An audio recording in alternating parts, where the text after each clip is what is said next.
Okay, I think we will get started now. Good evening, everyone, and welcome.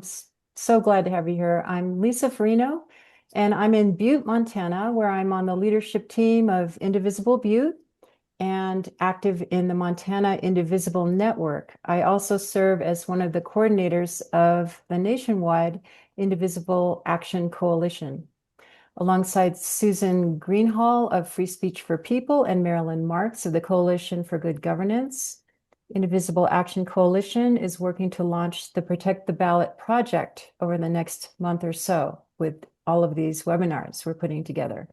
And as a side note, Jennifer Tanner is not hosting tonight, but I want to thank her for bringing me into the Protect the Ballot project and for hosting the introductory webinar that was held on November 13th. We're so glad you could join us tonight. Before we begin the webinar, here are a few preliminary instructions. We're going to keep the chat open for the first few minutes for all of you to say hello and tell us where you're joining from. It's really inspiring to see people joining from all over the country, committed to this effort to keep and strengthen our democracy. During the brief introduction period, we'll post two important links in the chat: a link to the summary and video from our November 13th introductory session so you can catch up if you missed it, and a link to register for our next session on December 1st, which will focus on the multi-state theft of voting system software by Trump allies, a remarkable story and one that directly affects the 2026 elections. That session will be led by Marilyn Marks and Susan Greenhalgh. And before we close tonight, I'll ask them to give you a 1 or 2 minute preview of what they'll be covering on December 1st, which is next Monday. After a few minutes of greetings, we'll close the chat so you can all stay focused on the fantastic presentations we have tonight. But the Q&A panel will stay open, and we encourage you to submit your questions there throughout the presentations. Once again, the chat will soon close. And at that point, please use the Q&A. We'll actually start using it now for any questions that you have. Now, just a brief reminder of why we're here and what Protect the Ballot is all about. Over the next several weeks, we're preparing local leaders and volunteers to engage directly and effectively with their local county election boards.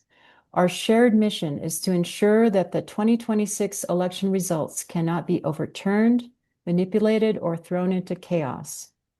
For that to be possible, the election processes and vote counting must be evidence-based, transparent, and able to withstand court challenges and public scrutiny. Right now, in many jurisdictions, that's unfortunately not the case. Counties vary widely in how rigorously they record votes, control ballots, conduct pre-election testing, protect computerized systems, and verify outcomes. Some counties do an excellent job. Others leave gaps that can be exploited by bad actors or simply by confusion and poor procedures. Our goal is to help you work with your local officials to close those gaps using practical, realistic, best practice solutions. Tonight's program is about grounding our work in factual, science-based understanding of election technology, cutting through the myths that are often repeated, even by well-intentioned officials. We're honored tonight to have two of the country's most respected experts on voting systems and election verification joining us, Professor Andrew Appel and Professor Philip Stark. You will hear directly from both of them this evening. Professor Appel will speak first, and then Professor Stark.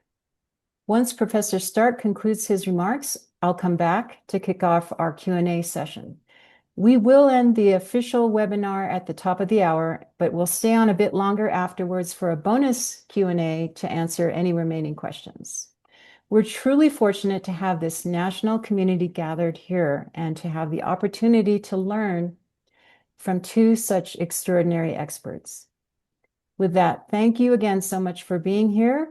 And Susan, I'll now turn it over to you to introduce Professor Andrew Appel.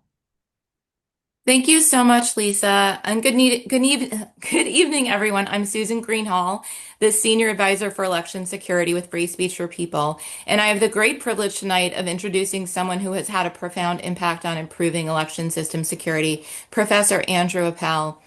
Andrew Appel is the Eugene Higgins Professor Emeritus and Senior Scholar at the Department of Computer Science at Princeton University, and he also serves as a visiting professor at Cornell University. He is a fellow of the Association for Computing Machinery, and his research spans software verification, computer security, programming languages and compilers, and of course, technology policy surrounding computerized voting systems. Professor Appel received his A.B. summa cum laude in physics from Princeton and his Ph.D. in computer science from Carnegie Mellon University. He chaired Princeton's computer science department from 2009 to 2015.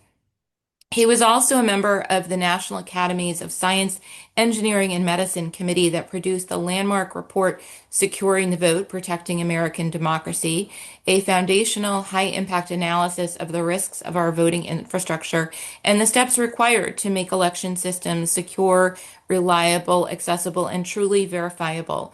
Unfortunately, many of our state and local officials have not heeded these experts' recommendations.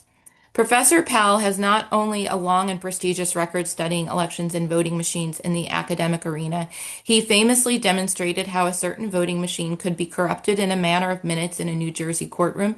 He is also currently a voting machine examiner for the state of Texas. He is not only a world-class computer scientist, but also one of the most generous and widely respected contributors to the effort, grounded in the idea that you can affect policy in a meaningful and useful way by just explaining the science to ensure that our elections are based on evidence and resilient against threats. And he also is a major contributor or of the Freedom to Tinker blog, which covers a lot of voting machine issues. So we are so fortunate to have him tonight, and I will turn this over to Andrew, and I'm going to shut down the chat so we can all pay attention. Hello, everyone. I'm going to talk about how to conduct trustworthy elections using hackable computers. But first, I want to talk about how people conducted trustworthy elections 135 years ago in this country, even though back then they didn't trust each other either. So here's a polling place. And you can see the voter entering and signing in at the poll book, and there's two people there at that desk. There's a Democrat and a Republican because they both want to watch who's signing in, and they don't necessarily fully trust each other.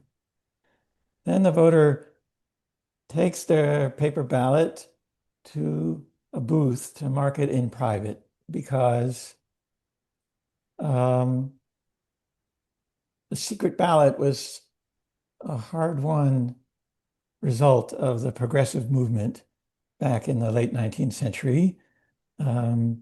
Without the secret ballot, people were coerced to vote or pressured or intimidated a certain way or bribed. So not only you mark your ballot in the privacy booth so people can't see how you vote, there's a railing there to keep away shoulder surfers. Then the voter takes the ballot to the ballot box and puts it in the slot and turns a crank, which pulls it into the slot and rings a bell. It rings a bell so that everyone in the polling place knows that a ballot was inserted. This is a safeguard against ballot box stuffing. So that's a way that elections could be done in a trustworthy way without trusting any specific individual, without trusting a particular director of elections. And furthermore, it's a way of conducting elections that people can understand. Not only is it trustworthy, the voters and the public can see why it's trustworthy, and that's very important too. Now, what happens when you put a computerized touchscreen voting machine in that polling place? And And then we have a lot of polling places in this country that looked like this for a little while. It's had all the traditional trappings of a paper ballot based polling place, but there was a paperless touchscreen in there. Well, all computerized voting machines can be hacked to make them cheat.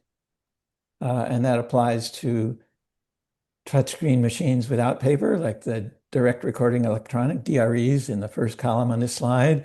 It applies to ballot marking devices that have a touchscreen but print out a paper ballot for you. It applies to optical scanners that count the ballot. Optical scanners are very accurate when they're not hacked, and we presume they're not hacked most of the time. Maybe even all the time, but really a voting machine is just a computer in a box, and whoever gets to program that computer decides what election report results are reported, whether it's a true count of what was sensed on the ballots or result that some hacker who installed a program would like you to see. So how do you commit election fraud? You write a computer program that on non-election days accurately counts votes. On election day, maybe it shifts the votes from one candidate to another in a particular direction 10% of the time. But the feedback on the touchscreen, of course, the hacker will design so that voters won't see anything amiss. And pre-election logic and accuracy testing won't catch a hack like this because, the computer program can read what the date is today and just arrange not to cheat before election day, only on election day. And then you need to load your fraudulent vote stealing program into the voting machines by exploiting a security vulnerability. Computers these days are complicated things. They have many, many layers. You have your application. In this case, vote counting is the app. It runs on a runtime system in an operating system. The operating system has components that might connect to a modem or a USB port. Underneath the operating system, there may be a hypervisor. Under the hypervisor or the operating system, there's definitely a BIOS that installs the operating system. There's other layers underneath that can also give control of the system. And a hack, the installation of fraudulent software at any one of these levels can alter the operation of all the levels above it. So if you can hack the operating system, you don't even need to change the vote counting app. The operating system will alter the way the vote counting app works. With physical access to a voting machine, you can install new software on it. On some voting machines, this is easier than on others. In the really, really insecure voting machines of 20 years ago, it was ridiculously insecure. Nowadays, on some voting machines, it's a little better, and in some, it's not. Voting machines are not directly connected to the internet, most of them. There's not a network wire, and most of them don't have Wi-Fi. But the software in voting machines does need to be updated from time to time. And certainly before every single election, you need to tell the voting machine the names of the candidates in this election and their positions on the ballot so that the voting machine can count it accurately. And this is usually done by installing a removable media, such as a flash memory card or a USB thumb drive, into the voting machine to carry the ballot definition. And where does that come from? Well, it gets programmed on your county's election management computer. And that election management computer may sometimes be connected to the internet. So, for example, to be able to communicate the results of elections. So it's been documented that corruption of an election management computer can propagate into hacks on the voting machine. And again, on some voting systems, this was remarkably easy to do. And on some, they put in some protections to make this a little harder. So the attacker on the internet may be able to hack the voting machine even though they never have physical access. And when I say the voting machine, if you're hacking from the internet by just communicating with county election computers, then you might as well scale that attack and hack thousands and thousands of voting machines at once. Furthermore, even the legitimate software that's supposed to count the votes accurately has to be installed somewhere. This may be done at the voting machine company. So it's just unarguable that an insider at a voting machine company can install software in the voting machines. That's their job. And they have the opportunity to install fraudulent software. To me, the question of did Dominion cheat in the 2020 election is not really the right question to ask. There wasn't much evidence that they did. I don't know if there was any evidence that they did. Really, the question we should ask is, why should we, the voters, have to trust the executives of these voting machine companies, Dominion, ES&S, Hart, Intercivic? They may be entirely trustworthy people, but we should not be in the position of having to trust them to be the ones to count our votes. So, voting machines are hackable. What's the solution? Some people advocate for counting paper ballots by hand. That works well in some countries where there's only one contest on the ballot, but we have a federal system. There are many things on the ballot. There's your race for governor and senator and congressperson and state legislature and president and mayor. There may be a dozen things on the ballot. There may be 300 things on the ballot. These get very hard to count. Not impossible, but just time-consuming and error-prone. So a reasonable solution, and this is actually a solution adopted in most of the United States, is hand-marked, fill-in-the-bubble paper ballots counted by optical scanners. And I'm sure that most people on this webinar are familiar with that way of voting. It's the most common way of voting in the United States, and it's reasonable. You can have the optical scanner in the precinct, or you can have voters deposit the ballots in a ballot box to be counted at a central location. But even those optical scanners are just computers. They run software. If they're running the legitimate software, then they'll count the votes quite accurately most of the time. If they're running hacked software, then they might fraudulently miscount the ballots. However, the paper ballot marked by the voter drops into a sealed ballot box under the optical scanner. And those ballots can later be recounted by hand by teams of more than one person from different parties who don't fully trust each other, but are making a trustworthy process. And if you don't want to recount all the ballots after every election, there are ways to do statistically sound random audits that will confirm election results or give you notice that a recount may be necessary. So, how do we vote now in the United States? The counties here marked in green use hand-marked paper ballots counted by optical scanners.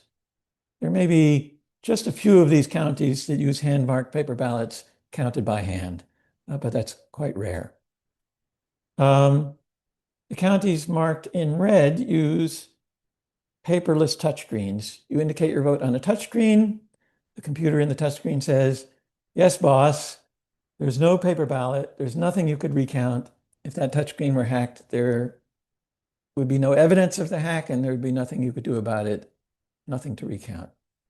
20 years ago, much more of the country voted that way, but scientists explained things to policymakers at the state and at the county level, and that way of voting has been mostly abandoned in the United States. The counties marked in yellow use ballot marking devices, and I'll talk about ballot marking devices. This is where you use a touchscreen to indicate your vote. It prints out a ballot, and that will be your ballot of record. That's a problem, and I'll explain why. So, summary of part one, any computer can be hacked. Whoever installs the software gets to decide how the votes are counted or whether the votes are really counted at all. Hand-marked paper ballots can be recounted independent of any possible computer hacking. Hand-marked doesn't have to mean hand-counted, and people confuse that issue sometimes when they're talking about policy. And most states do use hand-marked paper ballots.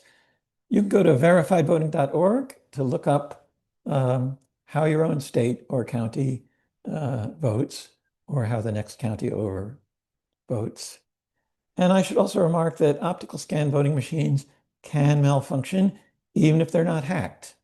In Windham, New Hampshire, in the year 2020, they miscounted a particular race for town council because dust had accumulated over the sensors that were sensing the marks. And random audits can be useful in detecting mistakes as well as hacking. So let me talk about random audits.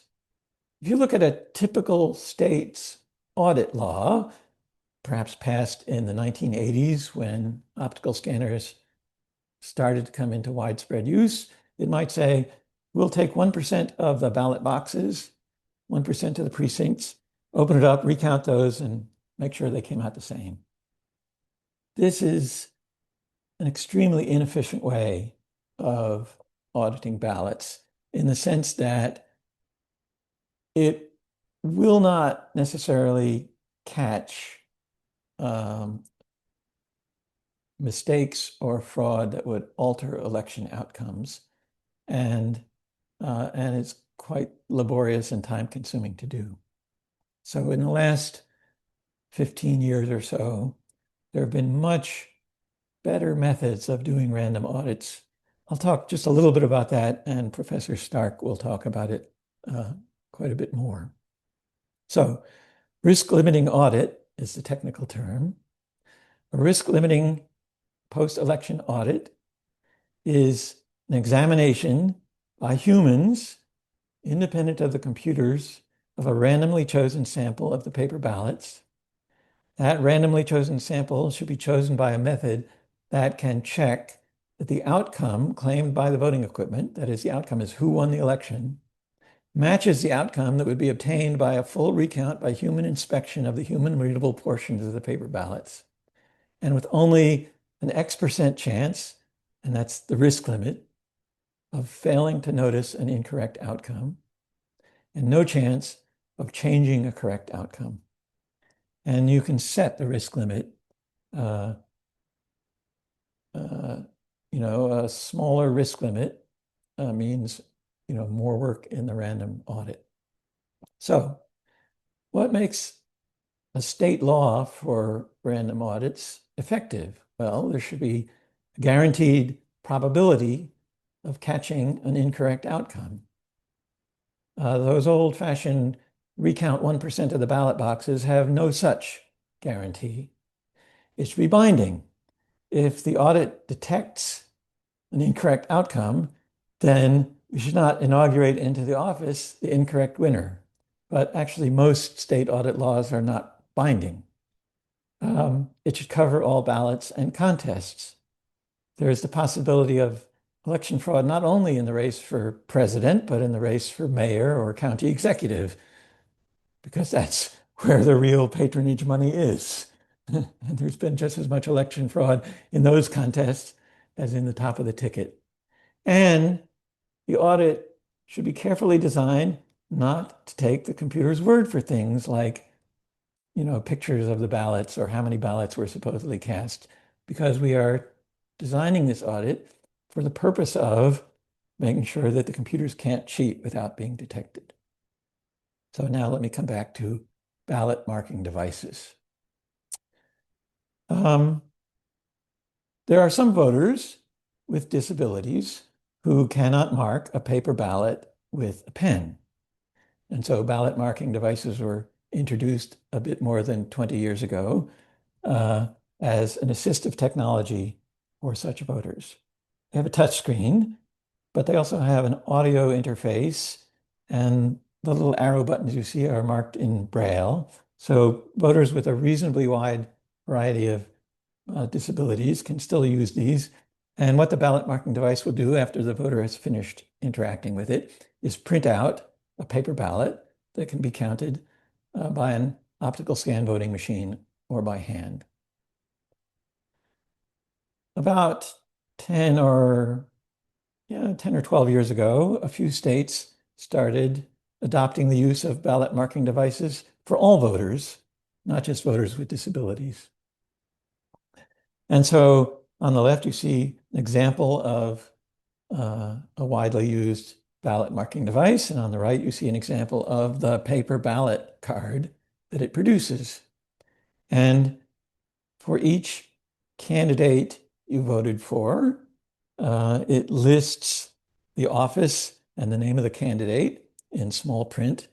And this particular ballot marking device also encodes those choices in barcodes that the optical scanner can read. Well, the problem with ballot marking devices for all voters is that these BMDs can be hacked just as easily as other voting machines can. And if the BMD cheats and prints choices onto the ballot that the voter did not choose on the touchscreen, most voters won't notice. And now those are printed on the paper ballot. So any recount will count those fraudulently printed votes, and any random audit will see those fraudulently printed votes as the votes. So I claim that most voters won't notice, but that's actually scientifically measured in at least 4 different studies by 4 different teams in 4 different states. Roughly speaking, if a ballot marking device printed the wrong name in some contest on the ballot, 93% of voters wouldn't notice or wouldn't speak up. So what does that mean? If you use a ballot marking device and you're one of those 7% of voters who do check their ballots carefully, anyone who is going to attend a webinar about election security is likely to be in that 7%. So I congratulate you all. What are you supposed to do? You're supposed to go to the poll worker and say, what's printed on the card is not what I indicated on the touch screen. And what's the poll worker supposed to do? They're supposed to say, that's all right, we'll void that one and you can have a do-over. And let's say you have your do-over, and this time it prints the right candidate on the ballot. So now the ballot marking device has not succeeded in stealing your vote, but it has succeeded in stealing 93% of the votes that it set out to steal. So suppose the machine decides to cheat on 5% of the ballots, and 5% is a big deal in a reasonably close election. And if only 7% of the voters that it cheats on are checking their ballots carefully enough, then all day long, only 1 out of every 285 voters will catch it and tell a poll worker. Maybe that's 3 voters all day in a typical polling place. You might think, those voters have caught the machine cheating red-handed. Surely that's enough, but it's not. Oh, those voters can have their own ballots corrected, but you know, if 3 voters all day bring something to the attention of the poll worker, on the one hand, that's reasonable evidence that the machines are cheating, but on the other hand, the Secretary of State can't order an election result canceled because 3 people in each polling place claimed that the machines were doing something wrong. If they could, then I can see a way for troublemakers to get all elections canceled. So ballot marking devices are not adequately auditable. These machines can be hacked just as easily as other voting machines. If they cheat and mark the wrong votes, those votes get marked onto the paper ballot and will survive a recount. This is unlike optical scanners. Optical scanners can be hacked, but the votes that the voters marked on the paper are still there on the paper and can be recounted accurately. And BMDs that encode their marks, their choices in barcodes are even worse. Because now you as a human can't even tell what vote is really going to be counted. You might think that, well, in that case, at least the human readable part should be the one that counts in a recount. But the state laws don't actually say that. They don't say much one way or the other. And there have been some cases where the barcodes are correct and the human readable part is wrong. So these ballot marking devices that produce ballots with barcodes or QR codes are just a really terrible idea. So, summary of part 2. Ballot marking devices are inherently unauditable. Touchscreens or other computers for marking paper ballots are appropriate only for voters with disabilities who cannot mark a paper ballot by hand.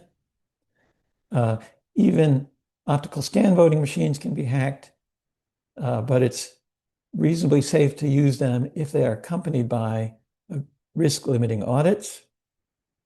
Unfortunately, only a few states have risk-limiting audits, and very few states have comprehensive risk-limiting audits.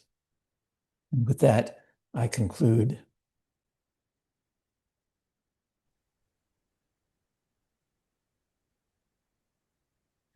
Thank you so much, Professor. I'm going to turn on my video and introduce Dr. Philip Stark. Dr. Stark is a professor, the Distinguished Professor of Statistics at University of California, Berkeley, and the nation's leading expert on post-election auditing. His research focuses on inference and uncertainty, how we manage confidence, risk, reliability, and systems where accuracy truly matters. And nowhere does it matter more to us than in elections. Professor Stark is the inventor of risk-limiting audit for elections. That is the gold standard for checking whether election outcomes are correct. His methods have been adopted into law in about 15 states, and other states are experimenting with it. His work has influenced the election verification practices across the country. He has served on the Board of Advisors for the U.S. Election Assistance Commission, and he serves on the Strategic Advisory Board of Open Source Election Technology Institute. But if you want to see some really interesting stuff about Professor Stark, go look at his webpage that we linked into the invitation we sent you. You'll be blown away. But wait until after the meeting, because otherwise you'll be fully distracted, and he needs your attention right now. His work touches on almost every issue we care about: how to know whether ballots were counted properly and how to achieve the correct outcome, how to detect errors or manipulation, and what safeguards can truly give the public confidence that the declared winner actually won. So tonight, we're in the hands of two people in this country who are the best equipped to explain what's real, what's not, what we must demand if we want elections that are truly, genuinely verifiable, not just in theory, but in practice. Thank you both, and thank you for Professor Stark for being with us tonight and to allow us to hear about your dedicated work to defend our democracy. And we will have questions and answers for both of our experts after Dr. Stark completes his comments. Thank you. Thank you very much for the opportunity, and thank everyone who's attending for your attention and your interest. Let me see if I can successfully share a window. Can you see a slide labeled 1? Yes. Great. So Professor Appel, this is not the version that I thought I was looking at. Let me, that should be fine. We are in a bind as a country in that people distrust elections. And while that distrust has been weaponized politically, fundamentally, I think that the distrust is well-founded because we don't run elections in a way that generates convincing evidence that the rightful winners were identified, that the reported winners really did win.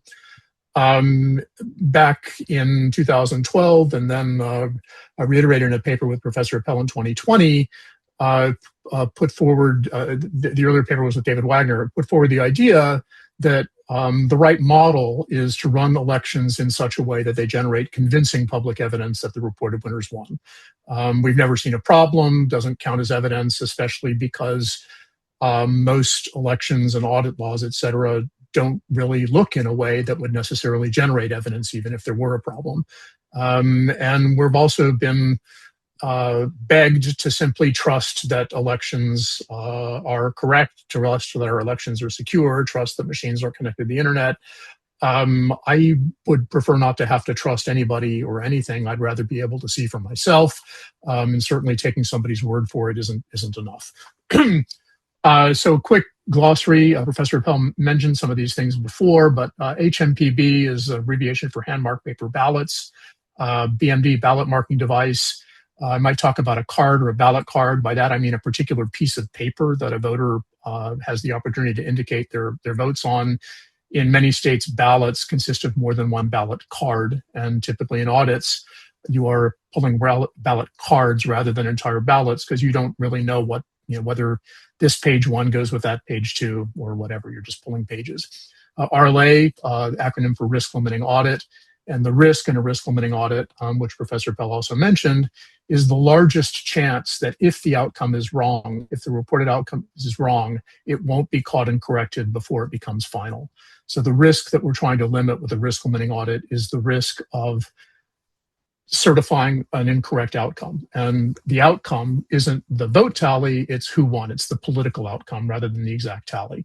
There's essentially no way to get the vote count right to the last vote. There's always going to be some error in the process. But with luck, we can still be confident that the reported winners really won, despite what might have gone wrong. So a genuine risk limiting audit limits the risk that a wrong outcome will be certified. Core idea of a risk limiting audit is to keep looking at more ballots until you have convincing evidence that the reported outcome is right, or until you've looked at every vote by hand, and so you know what the right outcome is, and then that correct outcome replaces the reported outcome if the reported outcome was wrong. If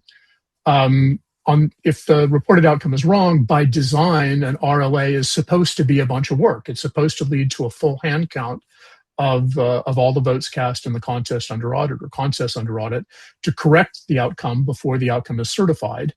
But if the outcome is right, the goal is to do as little work as possible to avoid wasting time, effort, taxpayer money, et cetera. And where statistics is involved is in some sense in figuring out whether the outcome is right or wrong without looking at everything. Of course, if you haven't looked at everything, there's some chance that you will come to the wrong conclusion. The error that we care about is the error of concluding that the outcome is right if in fact it is wrong. And so the statistical methods are designed to limit that chance, limit the chance of concluding that the outcome is right if it's wrong, no matter how it's wrong. The way that risk limiting audits work, the way that recounts work, the only way that you can be guaranteed that you can, in principle, even correct the outcome is to have a trustworthy record of the votes. It needs to be trustworthy and it needs to be organized. If you don't have a trustworthy record of the votes, you can't do a risk limiting audit. If you don't have a trustworthy record of the votes, then a recount is kind of a pointless gesture because even a recount won't necessarily show who really won. What I mean by trustworthy is exactly that if you were to do an accurate, complete tally of the votes in that paper record, it would show who really won. And I should probably put an asterisk by that because it turns out that if you're willing to accept that there are situations where you need a do-over because the record has become incomplete, enough ballots fell off the back of a truck or something like that that you really can't tell because depending on what the missing ballots might say, depending on the votes on those missing ballots, the outcome could be more than one different candidate. But in general, what we mean by trustworthy is you might have lost something, but no ballots fell on a truck. You haven't had any ballot box stuffing, and nobody can tamper with the ballots that you have in the collection.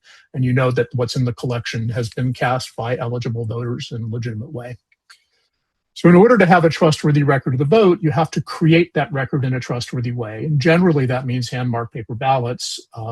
Machine-marked paper ballots or paperless systems are untrustworthy for the reasons that Professor Appel mentioned. Beyond creating the record in a trustworthy way, you have to keep it trustworthy throughout the election and any audit that might take place. And for that, you need organization, physical security, physical inventories. You need standard things that are part of canvases in many states, but not in all states, including things like physical ballot accounting, poll book reconciliation to match the number of people who signed in against the number of ballots that you counted, to make sure that you don't have more ballots from a precinct than there are registered voters in the precinct and things like that. In order to generate public evidence that the outcome is right, you need to have a public you need for the public to have reason to believe that that collection of ballots really is trustworthy at the time of the election, the audit, and the recount. And that needs to be demonstrated by something like a compliance audit, which we're using as a term of art. There are many of the states that have laws that have the words risk limiting audit in them don't actually specify genuine risk limiting audits because the state either doesn't do enough to keep track of the ballots to maintain the physical security, or because the state records the votes in an intrinsically untrustworthy way, for example, requiring the use of ballot marking devices for all voters, or because the audit doesn't occur until after the outcome has been certified and therefore doesn't have the chance to correct the outcome if the outcome is wrong. The procedure that they're doing has the words risk limiting audit in it, but it doesn't genuinely limit the risk that an incorrect outcome will become final and certified. When the record isn't trustworthy, you're really doing security theater. There's really not much point to a recount or an audit. It's garbage in, garbage out. As I mentioned before, if the audit can't correct the outcome, if it discovers that the outcome is wrong, then it can't limit the risk of certifying an outcome that's wrong. And another kind of common overclaim around audits is to claim that having audited one contest, that demonstrates that nothing went wrong in an entire election that might have 120 different contests in it and overlapping jurisdictions. The audit is really telling you only anything about the contest that you actually examined. There are risk limiting audit methods for a broad variety of social choice functions in use in political elections in the US: plurality, multi-winner plurality, ranked choice voting, et cetera. The place that we haven't made a whole lot of progress, and when I say we, I'm not one of the people who has made progress on this. This is mostly colleagues in Australia, have made some progress on special cases of the single transferable vote, which is like a multi-winner instant runoff election. But there isn't a good way of auditing that yet in the general case. All right, so in order to have evidence-based elections or for even hand recounts to be meaningful, we need to create a trustworthy record and keep it trustworthy. We can't use ballot marking devices for that purpose because they are basically hackable pens. The printout isn't trustworthy. Images aren't trustworthy, and I'll give an example of that. And while hand-marked paper ballots start trustworthy, you have to keep them safe and organized. You need a serious canvas to make sure that you've kept track of every validly cast ballot. I am going to skip this because it's been covered well by Professor Appel. He also mentioned that pre-election logic and accuracy testing is not adequate to protect against a cheating ballot marking device or a cheating tabulator. And there's actually even quantitative arguments that show that in order to audit enough, I'll let that go. There are specific issues around using barcodes and QR codes to record the vote. Professor Appel mentioned a number of them, and the last one in particular I think is worth repeating, which is that when the votes are encoded as a barcode or a QR code, the voter really doesn't know, can't check that thing that the computer is actually tabulating. All right. Images are not trustworthy. This is a paper that demonstrates images of ballots being altered on the fly from the scanner to the tabulator, demonstrating that the votes can be basically changed at will, so that the image itself, by the time it arrives at the tabulator, is not really what the ballot looks like. There's another issue separate from a malicious attack in just the simple quality of the image.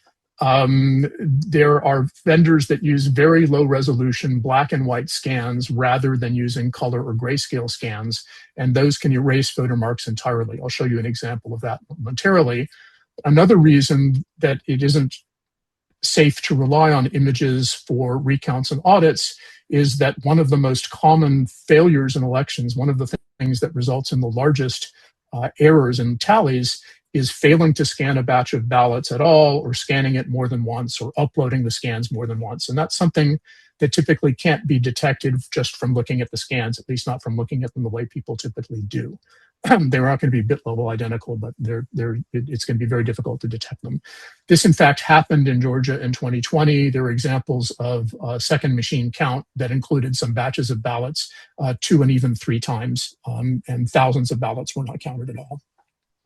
But here's an example of what happens with the low resolution scans. On the left is a picture of a ballot that was cast in San Francisco in November of 2024. On the right is the voting system's scan of that ballot. The left is a color photograph. The right is a black and white scan at, I think, 200 DPI resolution. On the left, you can see that a number of those ovals are clearly marked in pencil, but on the right, those marks have been entirely erased as a result of the scanner settings. If you look at the left, because it's a black and white image, anything that's above some threshold of darkness renders as black. Anything that's below that threshold of darkness renders as white. You can see that it wouldn't be enough to sort of turn up the sensitivity of the scanner so it would pick up a mark this light, because you can see print through from the back of the ballot in some of these ovals. And if you made the sensitivity high enough to count that as a mark, you might also count, for example, that as a mark, even though it's just printing on the other side of the ballot. It's not that simple. I want to say that most states that do risk limiting audits, or that have a law in the books that uses the words risk limiting audit, only audit a contest or two typically in each election. For example, Colorado audits a statewide contest and a countywide contest in each election. And the belief has been that it was just impractical to audit every contest, but with the most modern methods, if the ballots are well organized, it's possible to audit every contest in an election to a risk limit of something like 5% and still have reasonable sample sizes. So these are examples from Orange County. I'm cognizant of the time. I'm a little worried I'm using it all up here. But it would have been practical to do that. There are a number of myths about RLAs. It's being treated as somehow magic pixie dust that can retroactively fix poorly run elections. It isn't. It's a way to tie a bow around a well-run election to demonstrate that whatever might have gone wrong didn't change who won. RLAs in general can't detect whether votes are flipped. They don't in general check the tabulation. They don't work by checking whether vote shares in a sample match the reported vote share. And so on. I think I'm going to skip and just end here in the interest of time. Thank you very much. Thank you. Let's start our questions now. And goodness, we have a lot of them. Thank you all for your participation in getting us those questions. Just a second, and I'm trying to get to the first one. And Professor Appel, we'll start with you on this one. You know, next week, Susan and I are doing a webinar on the theft of the Dominion voting system and the unauthorized access of the ES&S voting system software and the distribution of that software in so many places improperly and now in the hands of bad actors. What does that mean in terms of risk? The fact that the software is out there in unknown hands. What could a bad actor do with stolen software? If software is really, really well designed, and I mean not just for voting machines, but for any kind of computer, then in principle, if a bad guy has a copy of the software, they can't really exploit it. But if software has bugs, and unfortunately, all software has bugs, some of those bugs can be security vulnerabilities that allow bad actors to get privileged access that will maybe allow them to install fraudulent software. And so the way you attack a computer system, whether it's a voting machine or something else, is you get a copy of the software and analyze it for bugs. Um, so the fact that copies of voting machine software, not just voting machine software, but the software that runs on the county election central computers that aggregate all the votes together has leaked, just means that attackers have the opportunity to study that software and design hacks. It increases the danger. Okay, thank you. I'm going to ask this next one of you as well. U.S. District Court Judge Amy Totenberg wrote in her opinion about Georgia's touchscreen BMDs that it was not a question of if, but when the system would be exploited. What's your response to that? As I alluded to in my presentation, there are some voting machines that are particularly insecure. Essentially all voting machines made before 2005, for example, and some that are, a little better designed and harder to hack into. And it was found that the particular model of Dominion voting machine used in Georgia that was the subject of that court case 5 years ago had surprisingly security vulnerabilities that, you could reach around a certain shield with a pen and press a button that would cause it to reboot in privileged mode and install new software. This is, I used to vow to never be surprised anymore by an idiotic security vulnerability in a voting machine, but I got caught on that one. So, as I say, not all voting machines are quite that insecure, but certainly the Dominion ICX touchscreen ballot marking device used in Georgia then and currently used in Georgia now has just astonishing security vulnerabilities. Professor Stark, I will ask this one of you. Questions come in a few times here. So how secure do you expect our 2026 elections to be? And any special risk for 2026? Well, I mean, you're asking me something that's beyond my expertise. I certainly don't know how every single U.S. jurisdiction runs its elections. I do know that there are states that have far better rules and processes than others. There are states that use almost exclusively hand-marked paper ballots and have good rules for physical custody, keeping track of them, ballot accounting, and a serious canvass. And then there are states that don't. Unfortunately, some of the states that don't are swing states that may end up, in effect, deciding control of Congress or whatever in 2026. So the threat is real. There's an opportunity to have statewide improvements in some things. For example, if the state of Georgia were to authorize the use of paper ballots, of hand-marked paper ballots as an emergency measure in the polling place throughout the state, that would be huge. But it wouldn't be helpful unless Georgia also figured out how to keep track of those ballots physically and how to audit them in a meaningful way.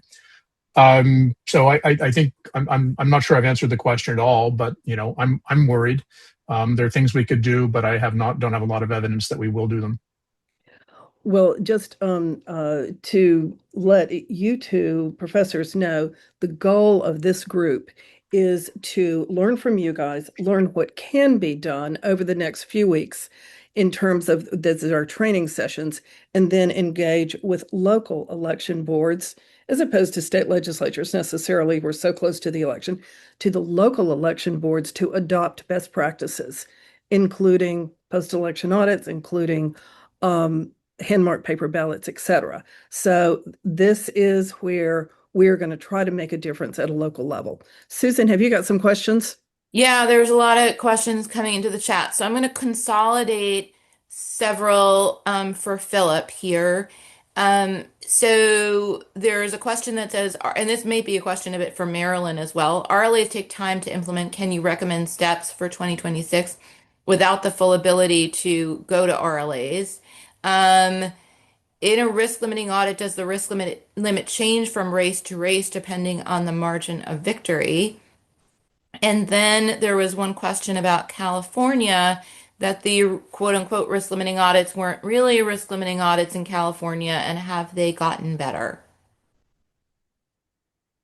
Okay, so remind me the first question again. Sorry, I've lost it already. It was okay. That's what can be done. And I think let's give that one to oh yeah, Marilyn, right. because Okay, I know so she has some okay. So ideas. first and foremost, if you don't have hand-marked paper ballots as the default for people voting in person, it's a don't pass, go. If you do have Well, hand-marked paper ballots, you can vote by mail. You can get, you can vote by or some mail. places you Yeah, can no, ask but for paper that's what ballot. But an voting by individual mail, voter may choose to do that. But then you've introduced the mail system and yeah, sorry, but voting by mail Professor is Bell. still a hand-marked paper ballot. It is, yep. And in some states, there's no fault vote by mail, and more people could do that. It has some security risks associated with it also, but they're not. They're more, I'd say, retail than wholesale security risks, as it were. So yes, hand-marked paper. You as an individual voter can choose to use a hand-marked paper ballot if you live in a state where you can do that by voting absentee. Even if you can't do it in person, please do. It's probably an improvement. If you have hand-marked paper ballots for the majority of the votes, and you have kept track of them and they're organized, you can do a risk limiting audit. It really takes very little technology to do it. The issue is how much work it's going to be on audit day. The simplest methods for doing risk limiting audits don't require any plumbing into the voting system. They don't require data exports, but they do require that you know how many ballots you have, and that box number 17 has 292 ballots in it. They require things like that, and you shouldn't be relying on the voting system for that information. You should have it because you've actually kept physical track. And Professor Appel mentioned that as well. You can't rely on the voting system for critical inputs to your audit because you don't want to trust the voting system. The minimal trust assumptions, which I think actually things I didn't quite get to at the end, but one of the most important is for every contest you need an upper bound, the maximum number of cards that might have been cast that contain that contest. Because if there could be a zillion cards that contain that contest on them and you don't know where they are or how to find them, they could determine the outcome of the contest completely. So you got to have an upper bound on how many pieces of paper ought to be there, and that needs to come from administrative records and stuff like that. If you have that and you know that the paper that you do have hasn't been altered or the ballot boxes haven't been stuffed, then you can do a risk limiting audit. And the simplest methods just require pulling a piece of paper at random and saying what you see. At least they're much more efficient methods that require more plumbing into the voting system. They require more output. They require things like cast vote records or tallies at the precinct level or things like that. But you could still do that. Second question was, do you have just different risk limits for different contests? And the answer is that's up to the auditor. That's up to legislation and regulation. You can pick the risk limit. If you look at the same number of cards, then yes, the attained risk limit for a contest with a wider margin would be smaller. That is a smaller probability of error than the attained risk limit for a contest with a smaller margin. But there are kind of two ways of using this technology. One is you pre-specify a risk limit, And you can do that different risk limits for different contests, and you audit until you've achieved it. The other is to say, well, I'm going to maybe audit one contest to a risk limit, but then I'm going to report what the measured risk is, what the attained risk limit was for other contests that weren't driving the amount of work that you do. I've been advocating for Colorado to switch to that now because they're already collecting data on every contest and every election, but they're only doing the risk calculations for 2 of the contests. What was the third question? I've forgotten that one as well. It was about California's risk limiting audit, but California's, yeah. we're at So, 9 o'clock, yeah, so I want to yeah. give Lisa a chance to jump in, and then we can have an after session for some of the unanswered questions. And Susan, is the chat back on, and I will Yes. post some of the links. Okay, thank you. Great. Thanks, Marilyn. So as we close out the official webinar, just to say to everyone, thank you so much, Professor Stark and Professor Appel, for your wonderful presentation. Very, very informative. I know in some respects we only scratched the surface, but it was a good scratch, and I learned a lot myself. And if anyone who has other questions wants to stay on, I think we can have our experts stay on a little bit longer. Is that true? To answer some other questions that are coming up. I think Marilyn is posting the links that we indicated we'd provide to next Monday's webinar at the same time, 8 p.m. Eastern. And we also have the link which was posted earlier to our intro webinar. So if you want to get the previous one, you can get that too. And so now we'll switch over to our, thank you so much everyone for coming. If you need to sign off, we do understand. For those diehards, we'll keep going for a while here to get more questions answered. So I'll turn it back to Marilyn and Well, Susan. actually, I see some questions, on the Q&A, and a lot of the questions are, so what can we do now? What's the way forward? And I can make 2 suggestions for practical things to do in the next year. And the first has to do with hand-marked paper ballots in that quarter of the country that doesn't have them. And the second has to do with audits. And the answers are going to be different. So first, let me talk about the paper ballots. In just about all the places that use ballot marking devices, touch screens that print out your ballot, and the voter then feeds that ballot to an optical scan voting machine, whether it's this brand of optical scanner or that brand, all those optical scanners have the capability to scan hand-marked paper ballots. So those counties that already own the bad technology, which is ballot marking devices plus optical scanners, can use those optical scanners for the more trustworthy hand-marked paper ballots without spending more money. And they can still keep their ballot marking devices for use by voters with disabilities. And, that's an achievable thing to talk to legislators about. Andrew, may I add that I think we would agree that most of the decisions are made at the county level as to whether or not they will be using hand-marked paper ballots or BMDs. And that's not true in Georgia, not true in South Carolina, but most other states, it is a local decision. And that is where these activists can make a difference. And it's not too late to go to their local election boards and say, ditch the touch screens and use the scanners we have. Right. Right? And what I found is the local election boards aren't even aware that the scanners they already own can be used to scan hand-marked paper ballots. Right. So just armed with that. And Right. I'll just add one more thing. As we're going to talk about in the future, and Marilyn knows a lot about this, there are places where counties can make the decision to do additional discretionary audits. Their state law may be a floor. And so Michigan is one, Georgia is one. There are other places where if the county officials are persuaded, they can do additional audits. So that's Even where the recounts. So, and so recounts. that was part one. That's about the ballot marking devices. Part two is about the audits. Okay. And what I would recommend about the audits is in two parts.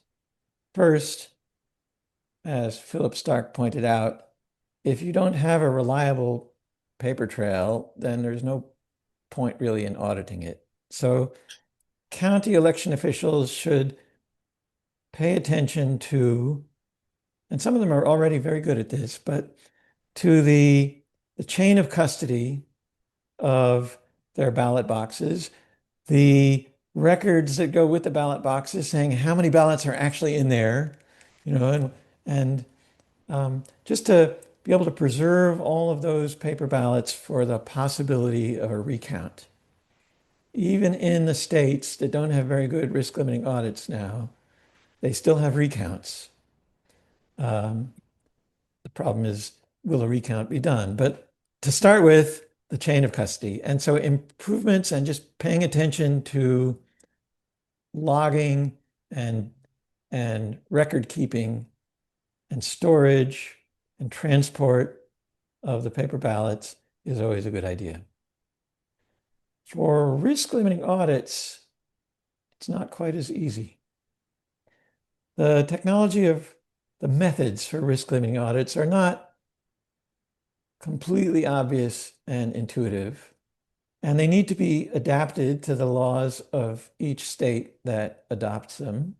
So what experts generally recommend is that every state should start with a pilot program. And the advantage of a pilot program is those county election officials who are enthusiastic early adopters of more trustworthy elections can be the ones that volunteer to learn how it's done in their county. And the methods can be debugged and worked out in that state. And then they can be ramped up to additional counties. And very often when county election officials who have participated in these pilot RLAs discover that they now have another way to explain to their constituents why their elections are trustworthy, they get very enthusiastic.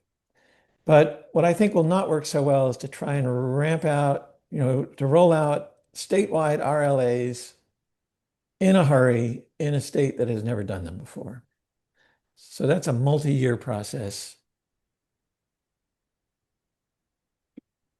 Just to pile on to what Professor Appel said, if you can't do a persuasive recount, then you can't do a risk limiting audit either. And if job one is having a trustworthy and complete paper trail, because the remedy by which an audit corrects the outcome if the outcome is wrong is that full hand count. And if that's not going to show you who really won, then it is kind of game over from the beginning.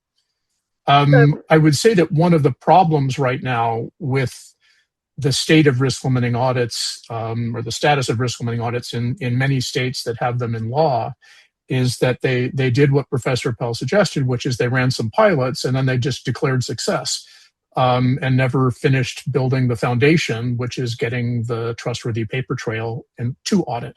So they've practiced the procedures to some extent. They've gotten familiar with some software. They've gone through some of the drills. But at the end of the day, the audits aren't persuasive because the paper trail isn't persuasive. This is a question for both of you. You've both mentioned evidence and having the trustworthy ballot. And, I will say 2026, we're going to need evidence stronger than before. Tell us one more time, both of you, tell us one more time why a BMD printed ballot, a ballot that comes out of a touchscreen, it says the name of the person that was voted for. Why isn't that good evidence? If every voter carefully checked that paper ballot and made sure it said the right thing and raised their hand and had a do-over if it didn't, then it would be reasonable evidence. If 90% of the voters did that, it might be reasonable evidence.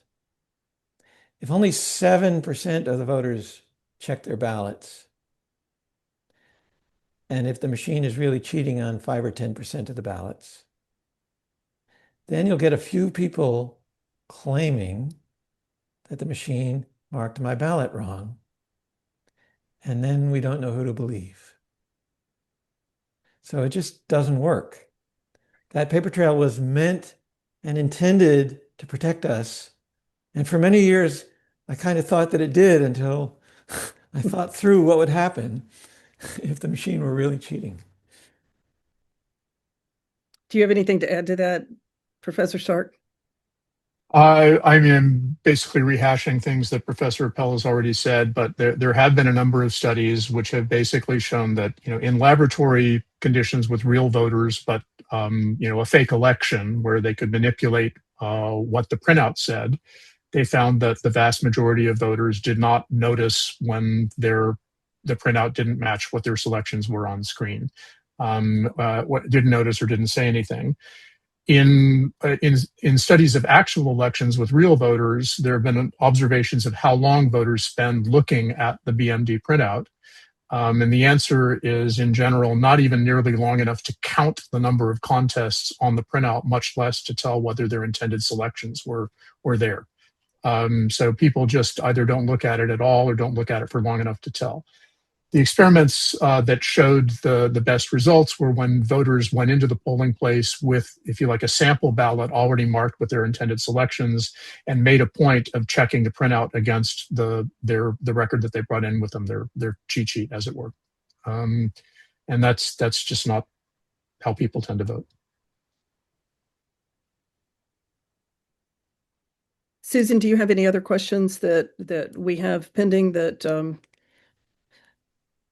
I did see the questions a little bit off topic, but we should ask Professor Appel to answer it. Why can't we vote on our phones?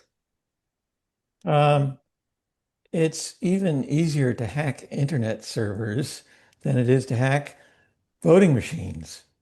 Internet servers are connected to the internet. And who controls the big cloud computing companies that run those internet servers? Maybe they're reasonable people, but we shouldn't be in a position of having to let them count our votes. My joke is, if you want universal enfranchisement, internet voting is the way to go. You'll enfranchise Iranian hackers and Chinese hackers and Russian hackers. Right. Did we fully cover the myth of, and I can't tell you how many times I've heard this in the last several days talking to people very close to elections. Look, the system isn't connected to the internet. How could it be hacked? Have we fully busted that myth for this crowd? I'm talking out of turn here because Professor Appel's the cybersecurity expert, but we had malware long before we had the internet. And there are very visible and important examples of systems that have been hacked despite not being connected to the internet. And as Professor Appel also pointed out, voting systems are indirectly connected.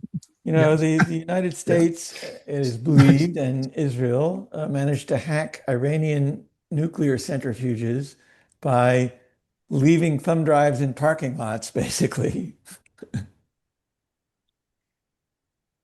Susan, we have I anything just want to jump on that one for a second too, and give a plug for next week, because one of the I do think we have like a American exceptionalism that we can't possibly have to worry about our election infrastructure being compromised when there's a very long history of people trying to game elections since the beginning of time, and I think would not being wise to just ignore that. But one of the biggest threats in cybersecurity, as Andrew Professor Paul can confirm, is the threat of insider attack, of somebody who has access from the inside to compromise a system. As he talked about, there you can have the vendors or the people that are programming the machines. Those are sometimes outside contractors. It's widely recognized in cybersecurity that's going to be your number one threat. But in the election world, it often gets hand waved away and said, well, you'd have to have physical access to the machines. Okay, maybe you'd have to have physical access to the machine. So that is a risk that we can't ignore. And it just to say machines aren't connected to the internet is not a universal protection that's going to make sure that nothing ever happens. It's really, it's unfortunately it's caught on so much, but it doesn't really have a whole lot of meaning. Right. Okay. So you were going to give a And pitch so for next so our week. pitch for next week is that Marilyn and I are going to give a presentation about the breaches of election equipment in several states that occurred in 2021 or late 2020, 2021, 2022, in which allies of Donald Trump and his campaign were hired to go in and break into voting equipment and make copies of the voting system software, not the data, but the actual software. And what's really remarkable is how little was done in response to it, and that those software copies are still out. And so we'll talk a lot more about that next week. And this is not meant to scare you. This is meant to fortify us against against any potential ways that this could be exploited for the next election. And knowledge is power, and we become stronger if we know what the situation is, so we can protect ourselves and protect our ballots. And we will be happy to hear from you all about further questions, suggestions, and to make sure that you've got the registration links. I'm going to put in the chat our email address, and feel free to reach out to us. And we really look forward to seeing you on future webinars that we were going to do. Anything else, Susan and Lisa? Well, I'm just thinking maybe we should just take one or two more questions and Okay. then let the professors get on with their evening and all of us. Do you see any there, Lisa, that you think we should, I mean, there's a lot of questions still, and so great to see Yeah, so much engagement. for sure. There are more questions than we can probably get through in even the next 2 or 3 hours. But I haven't been, to tell you the truth, I haven't been surveying the questions too closely. I've been just listening. Why do we allow private companies to operate our voting machines? Would it be possible, maybe the question is, would it be better to assign it to a government agency subject to monitoring by various trusted stakeholders?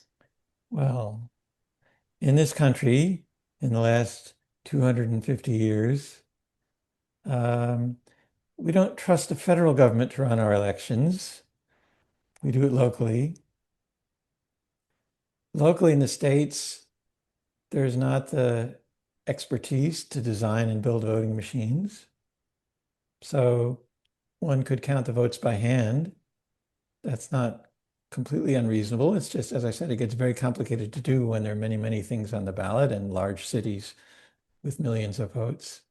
So this business of having voting machines made by private companies, reviewed moderately carefully by testing labs certified by the U.S. Election Assistance Commission, using them in ways that even if they do malfunction, you can still audit and recount paper ballots. This is the best compromise we have right now. I would add a little bit to that, which is it would be lovely to have at least open source voting systems. But what we would like is to run elections in such a way that it doesn't matter who's programming the computers, it doesn't matter who's trying to hack into them, that we're running elections in such a way that at the end of the day, we can tell whether we got the right answer, even though we relied on technology in various ways. That basically limits the ways that you can use technology in elections. You shouldn't use technology in a way that if the technology fails, people can't cast a vote. And you shouldn't use technology in such a way that if the technology fails, you can't make an end run around it to figure out who really won. So for example, if optical scanners don't work on election day, that's kind of okay. You can scan the ballots the next day.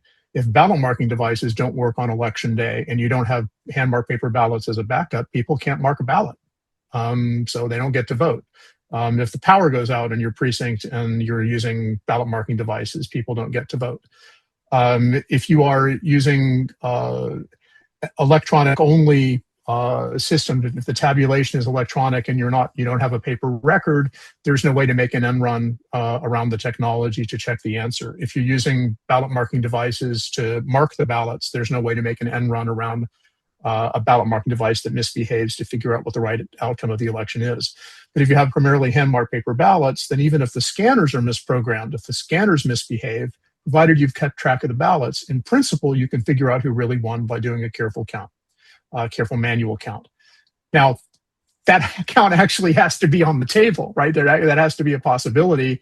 And if you want to get that, something like that degree of certainty without the work of doing a full manual count of every contest and every election, then you start needing to use statistics and sampling, and you need to accept that there's going to be some probability that you won't correct the answer if the answer is still wrong. The answer is wrong. This is an interesting question. I just don't see how the program could be coded to change after I review my ballot. Isn't pressing the selection the trigger for the cheating? Professor Appel, you want to take that? Yeah, so the computer program has to read what you indicated on the touch screen, and then it writes stuff onto the touch screen. This is completely under the control of the computer program. And then after you interact with the touch screen, the computer has to write some stuff to be printed on the paper, which is also under the control of the computer program. So if I'm the hacker intending to fraudulently mismark the paper, I will design my program to show you on the touchscreen what you expect to see and change the vote before it makes its way onto the paper. And also putting something different in the QR code that actually gets counted, right? Or, put the right mark onto the human readable part of the paper, but cheat in the QR code. That software really controls every aspect of the process. And if it's the legitimate software, then it's going to do the right thing. It's examined reasonably closely enough that we know that. If the actual legitimate software is installed in the voting machine, they're generally pretty reliable. But if not completely George, reliable, 2018, pretty reliable. But if fraudulent software is installed in the machine, I will quote an executive from a voting machine company who used the words, "All bets are off." So we have examples in the wild of ballot marking devices putting a different vote in the QR code than they print in the human readable text. We have examples in the wild of ballot marking devices failing to display entire pages of ballots, depending on how many candidates were there. We have a lot of examples of things that were, certified just misbehaving, and it's going to happen at some rate. Software is never perfect. So someone asked, isn't there a way to detect altered code? If you do a really careful, expensive forensic examination of a voting machine after an election, you might catch it. How long would that I can take? also design my hack to erase itself as soon as the polls close. So there's no really completely reliable way of doing that. And even if fraudulent software doesn't erase itself after the polls close, these forensic audits are rarely done. They are inconclusive. They take way longer than the time remaining before the results have to be certified and the candidate has to be inaugurated into office.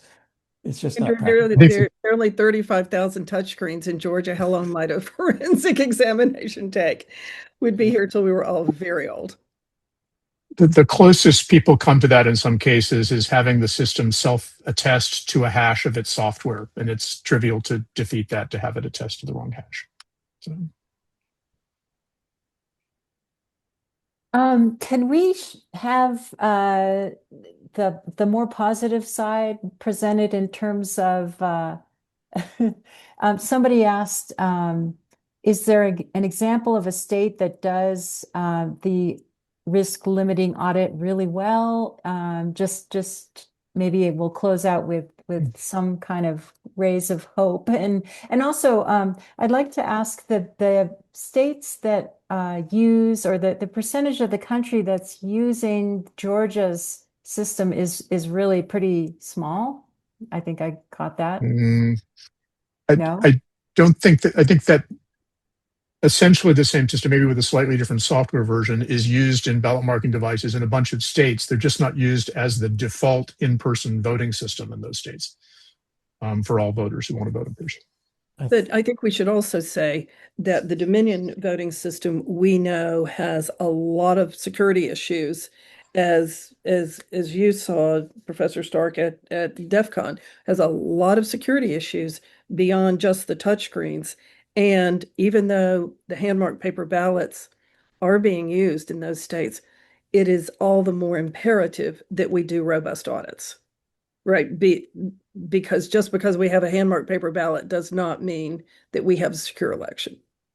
But because we have a hand-marked paper ballot means that we can have a secure election, Exactly. means that Exactly. we can have evidence of our votes being recorded correctly. And then to the why we're here today is to try to build more of a momentum to make those demands, to make sure that our results are going to be verified based on the record of voter intent, and that we're not just going to be looking at the computer generated result. As I mentioned, like, we need to be informed, and then we take that power of that education and that information to make sure that our elections are going to be reliable in 2026. Lisa, I have a more optimistic note building on what Susan said. There's a misconception that if hand-marked paper ballots were used throughout, or that we were doing auditing or good recounts throughout, that somehow that would cost mountains of money and would have to go to, authorities to get more money. No, moving away from touchscreens will end up saving money. No new equipment, as Professor Appel said, no new equipment's needing. Generally use the same equipment. So it is a straightforward solution. It is a technologically far simpler solution. The solutions are right at our door. It's just that we've got to convince our local election officials to adopt those best practices. And it's not that hard. If we can go to them with the knowledge and the confidence and urge them to listen to the special risks that face us in 2026. Well, I think that's a perfect place to close this out tonight. Thank you, Marilyn and Susan, and thank you, Professor Stark and Professor Appel. I'm sure that there will be more questions as we continue with our training series, our webinar training series, which goes pretty much through the month of December. At least that's the plan. We have our next one Monday, December 1st, same time, 8 p.m. Eastern Time, 5 p.m. Pacific. Thank you all so much for coming. It was a really wonderful and at times scary, but ultimately we're gonna do this this webinar training and then see what we can do with our local elections officials. So I'm actually quite hopeful that we're gonna get something really important done here. Thanks again. Thanks so much. Thank you, Thanks for everybody. having me. And I'll just say, in the past 20 years, it has been easier to make progress at the local level than at the federal level. So go for it. Thank you. Sounds good. Good night. Thanks. Good night, Thanks, everyone. everybody. All right.